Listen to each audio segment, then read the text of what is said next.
अस्सलाम वालेकुम। मेरा नाम है जहांज़ेब जान और क्रैकेट नाव में आप सबको खुशामदीद कहता हूं। आज हम इस वीडियो में ASF ASI का 2022 में होने वाला पेपर सॉल्व करेंगे। पेपर का विजुअल क्लियर नहीं है, इसीलिए क्वेश्चन को सेपरेट लिखा गया है। कीप इन माइंड कि यह सैम्पल पेपर नहीं बल्कि ओरिजिनल पेपर है, मगर जो क्वेश्चन आउटडेटेड हो गए हैं उन्हें अपडेट किया जाएगा। अपडेटेड क्वेश्चन के लोअर राइट कॉर्नर में अपडेट की स्टैंप लगी होगी। हमने क्वेश्चन को सिर्फ सॉल्व नहीं किया बल्कि डिटेल से समझाया है। एडिशनल डिटेल बताने का मकसद क्वेश्चन को ज़हननशीन करवाना और उससे रिलेटेड अदर क्वेश्चंस को कवर करना है, क्योंकि जब हम किसी क्वेश्चन को थोड़ा टाइम देते हैं या पिक्चर देखते हैं तो उसके याद रहने के चांसेस बढ़ जाते हैं। तो चलें अब लेक्चर शुरू करते हैं। पेपर का पहला सेक्शन इंग्लिश पर मुश्तमिल है, जिसमें क्वेश्चन नंबर 1 से लेकर 12 तक शामिल है। सवाल नंबर 1 है, choose the most appropriate synonym. Word है अनल, जिसका मतलब है मनसूख करना। तो इसका दुरुस्त आंसर होगा ऑप्शन ए, पोस्टपोन यानी मुलतवी करना। अनल वर्ड को यूज़ करते हुए एक सेंटेंस बनाते हैं। The court decided to Anal the marriage declaring it's legally invalid. अदालत ने निकाह को कानूनी तौर पर नाजायज़ करार देते हुए मनसूख करने का फैसला किया। दूसरा वर्ड है कैपिचुलेट, इसका मतलब है तस्लीम करना या मानना। तो इसका दुरुस्त आंसर होगा ऑप्शन ए, कनकर, जिसका मतलब है मुत्तफिक होना। After facing relentless pressure, the enemy forces had no choice but to capitulate and surrender.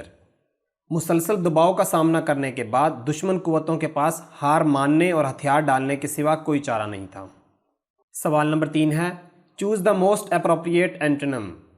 पहला वर्ड है क्रॉनिक, जिसका मतलब है हमेशा रहने वाला। तो इसका दुरुस्त आंसर होगा ऑप्शन ए, टेम्परेरी यानी आर्जी। क्रॉनिक को यूज़ करते हुए एक सेंटेंस बनाते हैं। He suffered from chronic allergies throughout the year. वो साल भर दायमी एलर्जी का शिकार रहे। दूसरा वर्ड है ग्रेजुअली, जिसका मतलब है आहिस्ता आहिस्ता बतदरीज। तो करेक्ट आंसर होगा ऑप्शन बी, सडनली यानी अचानक। ग्रेजुअली को यूज़ करते हुए एक सेंटेंस बनाते हैं। She gradually learned to play piano with practice and dedication. उसने आहिस्ता आहिस्ता मश्क और लगन के साथ पियानो बजाना सीख लिया। सवाल नंबर 5 है, fill in the blanks. You must dash your career with all seriousness. दुरुस्त जवाब है ऑप्शन डी, pursue. pursue का मतलब है आगे बढ़ना या जारी रखना। तो मुकम्मल सेंटेंस बनेगा You must pursue your career with all seriousness. इस मिसरे में pursue का मतलब एक्टिवली और पर्पसफुली अपने कैरियर गोल्स की तरफ बढ़ना है। नेक्स्ट सेंटेंस है, बेगम Rana Liaquat Ali Khan was one of the chief dash of women's right. दुरुस्त जवाब है option C, organisers. Next sentence है, the players agree to dash the referee's decision. दुरुस्त जवाब है ऑप्शन ए, अबाइड बाय। मुकम्मल सेंटेंस होगा, the players agree to abide by the referee's decision. Basically abide by का मतलब है किसी रूल या डिसीजन को मानना। सवाल नंबर 8 है, फाइंड द कंपैरेटिव डिग्री। पहला वर्ड है इंडस्ट्रियस, इसका दुरुस्त आंसर होगा option B, more industrious. Industrious का मतलब है मेहनती। इसकी कंपैरेटिव डिग्री होगी मोर इंडस्ट्रियस और सुपरलेटिव डिग्री होगी मोस्ट इंडस्ट्रियस। सवाल नंबर 9 है, change the voice. Who taught you French. इसका दुरुस्त आंसर होगा option D, by whom were you taught French.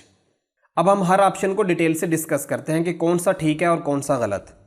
Option A और डी मिलते जुलते हैं, मगर ए में वर यू की बजाय यू वर लिखा हुआ है जो कि गलत है, इसीलिए ऑप्शन डी करेक्ट होगा। ऑप्शन सी में होम की बजाय हु यूज़ हुआ है जो कि गलत है। और ऑप्शन बी स्ट्रक्चर वाइज तो ठीक है, मगर डी इससे कंपैरेटिवली बेटर है, तो इसलिए हम डी को सिलेक्ट करेंगे। सवाल नंबर 10 है, change into indirect speech. Haris said how clever I am. दुरुस्त जवाब होगा option B, Haris said he was very clever. Option A और सी में वर्ड एक्सक्लेम्ड यूज़ हुआ है, जो स्ट्रॉन्ग इमोशन और सरप्राइज एलिमेंट को जाहिर कर रहा है, हालांकि स्टेटमेंट में ऐसा कोई इजहार नहीं है। और ऑप्शन डी में आस्क्ड यूज़ हुआ है, जो क्वेश्चन को रिप्रेजेंट कर रहा है, मगर हमारा सेंटेंस तो सिंपल स्टेटमेंट है, ना कि क्वेश्चन, इसलिए हमारा करेक्ट आंसर होगा option B, Haris said he was very clever. सवाल नंबर 11 है, the word in bracket is we came to an abundant house. दुरुस्त जवाब होगा ऑप्शन डी, एडजेक्टिव। अबंडेंट का मतलब है छोड़ा हुआ, जो कि एक एडजेक्टिव है। अबंडेंट हाउस का मतलब होगा ऐसा घर जो छोड़ दिया गया हो, जहां अब कोई ना रहता हो। सवाल नंबर 12 है, choose the word with correct spelling. दुरुस्त जवाब है ऑप्शन ए, अधेरेंस यानी पाबंदी करना।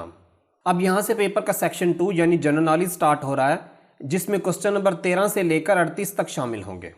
सवाल नंबर 13 है, फिलेंथ्रोपिस्ट अब्दुल सत्तार ईदी पास्ड अवे।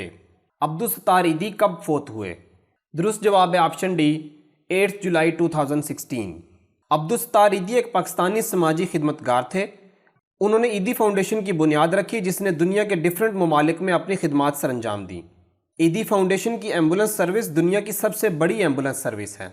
सवाल नंबर 14 है, about %% of Pakistan territory falls in the category of plains. Pakistan का कितने फीसद इलाका मैदानी इलाकों के ज़ुमरे में आता है? दुरुस्त जवाब है option D none of these.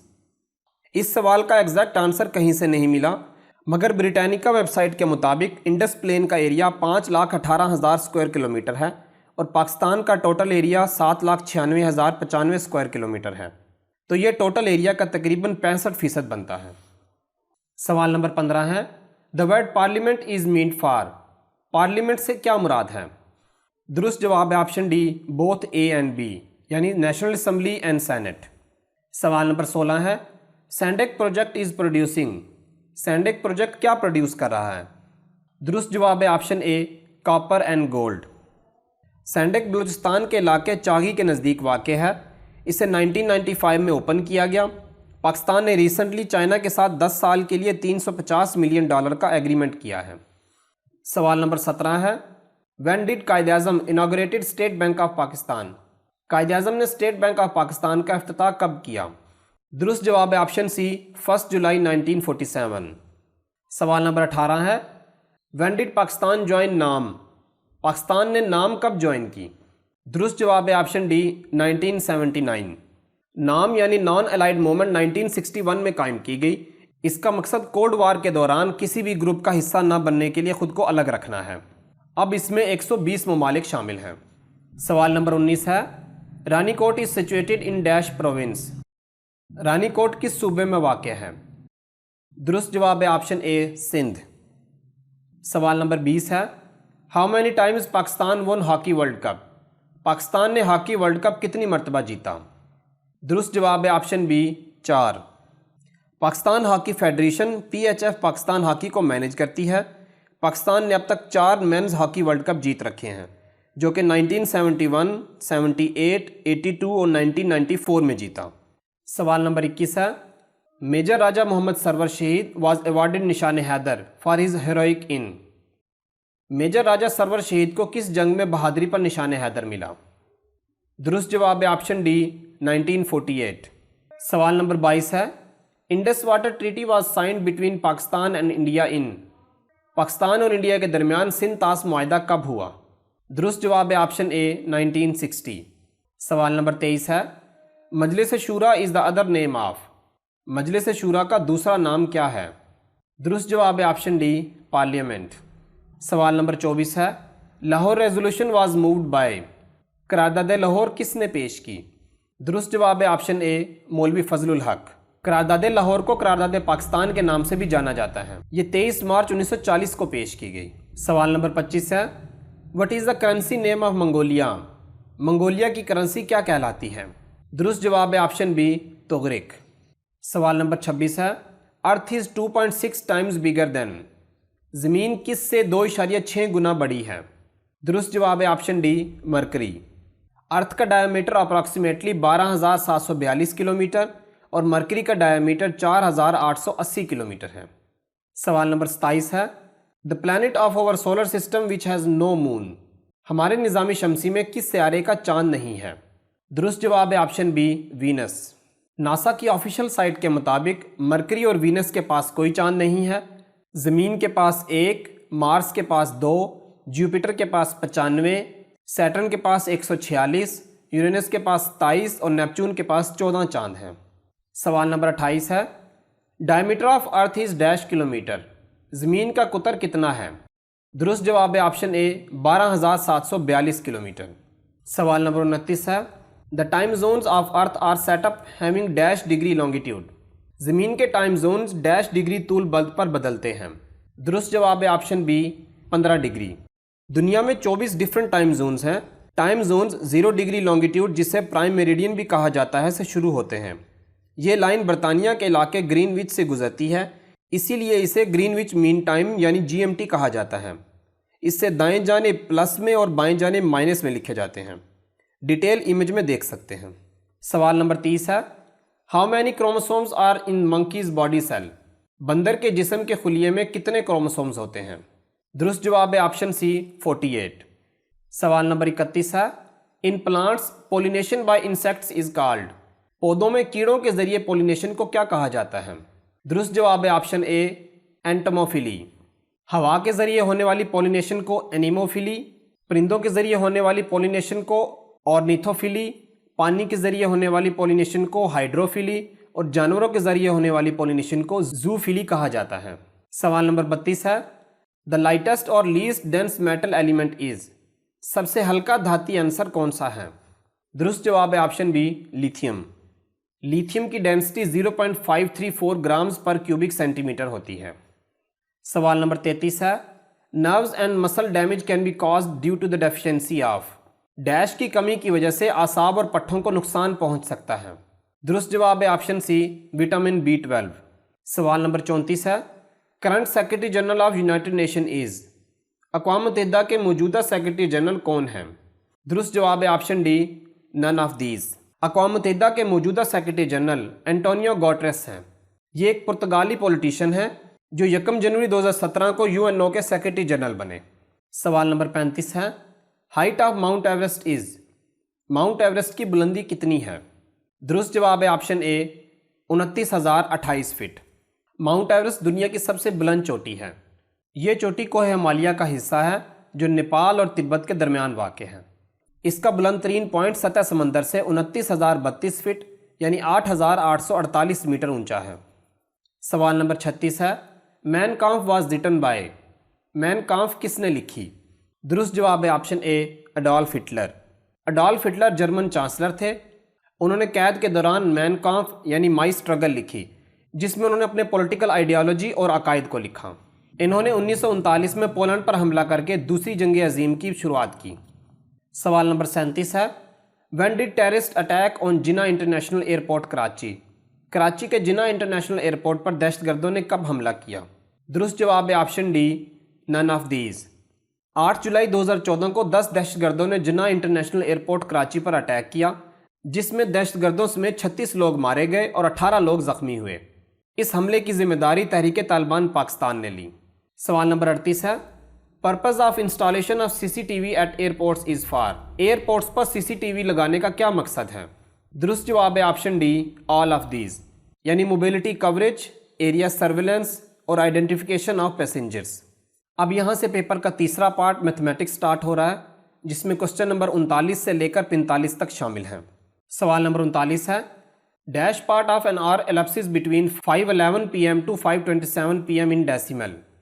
Given time interval को आवर्स और डेसिमल की फॉर्म में लिखें। हमारे केस में तो इंटरवल इजीली फाइंड कर सकते हैं। शाम 5:11 से 5:27 तक 16 मिनट बनते हैं, मगर ये डिफरेंट भी हो सकता है, इसलिए हम फार्मूले से हल करते हैं। फार्मूला है ending hours minus starting hours multiply by 60 plus ending minutes minus starting minutes. इसे सॉल्व करने पर हमें टोटल मिनट्स मिल जाएंगे।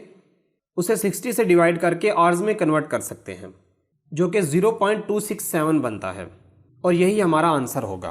तो हमारा दुरुस्त आंसर है option D none of these.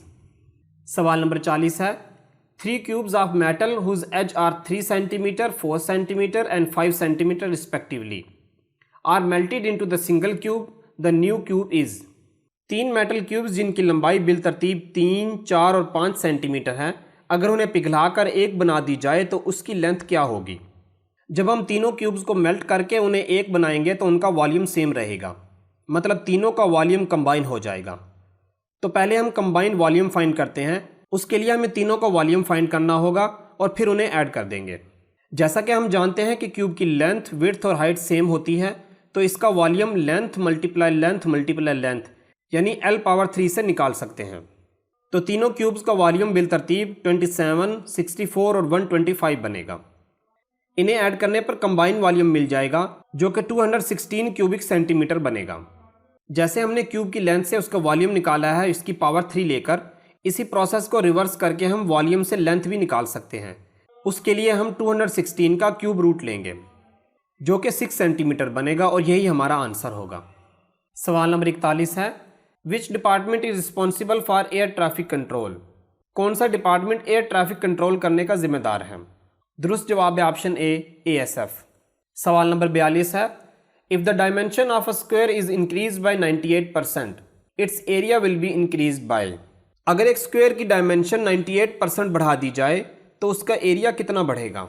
Square का एरिया का फार्मूला है लेंथ मल्टीप्लाई बाय लेंथ यानी L स्क्वायर। लेंथ को 98% इंक्रीज़ करने के लिए L में 0.98 L ऐड कर देंगे और ये 1.98 L बन जाएगा। लेंथ इंक्रीज़ करने के बाद न्यू लेंथ का एरिया फाइंड करेंगे जो कि 3.9204 L स्क्वायर बनेगा। अब हम परसेंटेज इंक्रीज़ निकालेंगे जिसका फार्मूला है L new minus L divided by L multiply by 100। Values put करने और सॉल्व करने पर हमें हमारा आंसर मिल जाएगा जो कि है 292.04%। तो हमारा दुरुस्त आंसर होगा ऑप्शन सी, 292.04%। सवाल नंबर 43 है, perimeter of rectangle is 276 metre, if its one side is 70 metre, what is the area of the rectangle? मुस्ततील का अहाता 276 मीटर है। अगर उसकी एक साइड की लंबाई 70 मीटर हो तो उसका रकबा कितना होगा? एरिया फाइंड करने के लिए हमें लेंथ और विड्थ दोनों चाहिए। एक गिवन है, दूसरी फाइंड करने के लिए हम पैरामीटर का फार्मूला यूज़ करेंगे। रेक्टेंगल के पैरामीटर का फार्मूला है 2 into length plus width. Length को L और विड्थ को W से ज़ाहिर करेंगे। हमें रेक्टेंगल की एक साइड गिवन है, हमें नहीं पता कि वो लेंथ है या विड्थ, तो हम अपनी मर्ज़ी से उसे कुछ भी कह सकते हैं, इससे आंसर पर कोई फ़र्क नहीं पड़ेगा। तो हम गिवन साइड यानी 70 को विड्थ कहेंगे। पैरामीटर और विड्थ की वैल्यू पुट करने और सॉल्व करने के बाद हम लेंथ की वैल्यू निकाल सकते हैं जो कि 68 बनती है। अब हमें लेंथ और विड्थ दोनों मिल गए हैं तो अब सिंपली इन्हें मल्टीप्लाई करके एरिया फाइंड कर लेंगे जो कि 4760 स्क्वायर मीटर बनता है। तो हमारा दुरुस्त जवाब होगा ऑप्शन ए, 4760 स्क्वायर मीटर। सवाल नंबर 44 है, सॉल्व 0.889 माइनस 0.74 मल्टीप्लाई 0.0885। इस तरह के किसी भी क्वेश्चन में जहां मल्टीपल ऑपरेशंस परफॉर्म करने हो वहां बोर्ड मैथ्स रूल अप्लाई किया जाता है। बी फॉर ब्रैकेट यानी सबसे पहले ब्रैकेट सॉल्व करेंगे, देन वेरिएबल्स को डिसेंडिंग ऑर्डर में अरेंज करना है, फिर डिवीजन और मल्टीप्लिकेशन को सॉल्व करना है और फिर लास्ट में एडिशन और सब्ट्रैक्शन को सॉल्व करेंगे।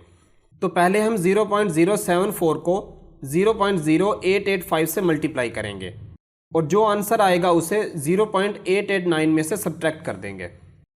मल्टीप्लाई करने पर हमें 0.006549 मिला है। इसे 0.889 से सब्ट्रैक्ट करने पर हमें हमारा आंसर 0.882451 मिल जाएगा। सिंप्लीफिकेशन बहुत आसान है जिसे नेक्स्ट स्लाइड में देख सकते हैं। एक्सप्लेन नहीं करूंगा क्योंकि इस तरह वीडियो बहुत लंबी हो जाएगी।